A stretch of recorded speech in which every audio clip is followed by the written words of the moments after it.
നമസ്കാരം, പ്രവാസി മലയാളിയിലേക്ക് സ്വാഗതം. കിങ് അബ്ദുൽ അസീസ് അന്താരാഷ്ട്ര വിമാനത്താവളത്തിൽ വീട്ടുജോലിക്കാരെ സ്വീകരിക്കുന്നതിനായി പുതിയ സംവിധാനം ഏർപ്പെടുത്തിയതായി സൗദി മാനവവിഭവശേഷി സാമൂഹിക വികസന മന്ത്രാലയം അറിയിച്ചു.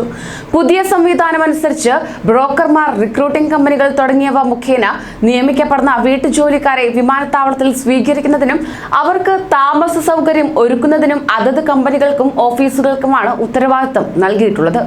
അതോടൊപ്പം തന്നെ ആദ്യമായി രാജ്യത്തെത്തുന്ന വീട്ടുജോലിക്കാരെ വിമാനത്താവളത്തിൽ പ്രവേശന നടപടിക്രമങ്ങൾ പൂർത്തിയാക്കിയ ഉടൻ തന്നെ റിക്രൂട്ട്മെന്റ് കമ്പനികളോ ബ്രോക്കർമാരോ ആണ് സ്വീകരിക്കേണ്ടത്.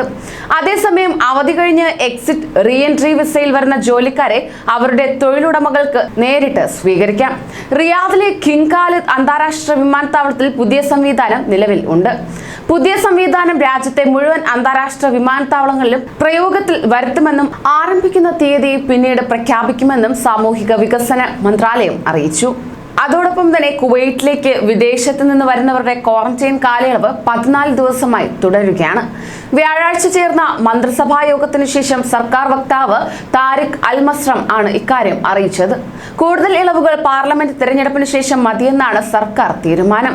അതേസമയം വിദേശയാത്ര കഴിഞ്ഞെത്തുന്നവർക്കുള്ള മാർഗനിർദ്ദേശങ്ങളിൽ മാറ്റമില്ലെന്നും 14 ദിവസം ഗാർഹിക നിരീക്ഷണത്തിൽ കഴിയണമെന്ന നിബന്ധന തുടരുമെന്നുമാണ് government communication centre director Tariq Al Masram വ്യക്തമാക്കിയത്.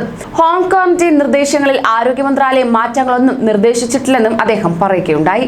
പ്രധാനമന്ത്രി Sheikh Sabah Khalid Al Hamad അസബ്ബഹാന്റെ അധ്യക്ഷതയിൽ സീഫ് പാലസിൽ ചേർന്ന ക്യാബിനറ്റ് യോഗം കോവിഡ് പ്രതിരോധ നടപടികളും വിലയിരുത്തുകയും ചെയ്തു.